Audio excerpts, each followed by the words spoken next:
to reverse payment on Capitec app. Hello everyone, welcome back to our channel, and in this video I'm going to show you how you will be able to reverse your payments on your Capitec app. So first of all, first thing you need to understand that this won't work for all transaction because Capitec can only reverse certain types of payment that you have done, especially if they were sent to someone you know. So if you are unsure, it's always best to check with your bank directly.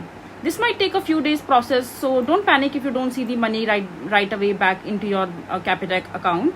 So first of all, just open your Capitec mobile app, and after that just simply log into your account using your credentials. And once you're logged into your account, just simply click on the three dot menu icon from the top right corner of the mobile screen, and from there just go to the personal section, and over here under the bottom menu you will be able to see a bunch of different options like transact, save, insure and credit. Just simply click on transact, and after that over here you will be able to see the transaction history in your Capitec account that you have made in the past.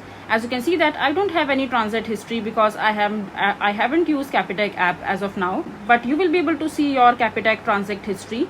And over here just scroll through all the transaction and find the one you want to reverse, and remember the date and the amount to make the process even more easier.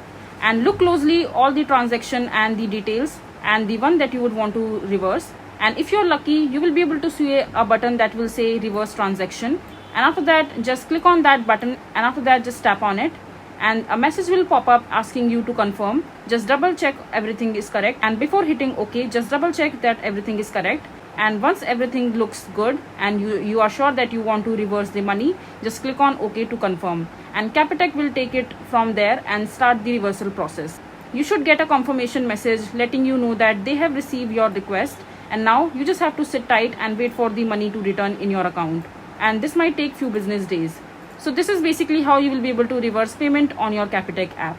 I hope you find this video to be helpful. So that is it for this video. If you find this video to be helpful, make sure to hit that like button and don't forget to subscribe to our channel for more such informative videos, and I'll see you the next time.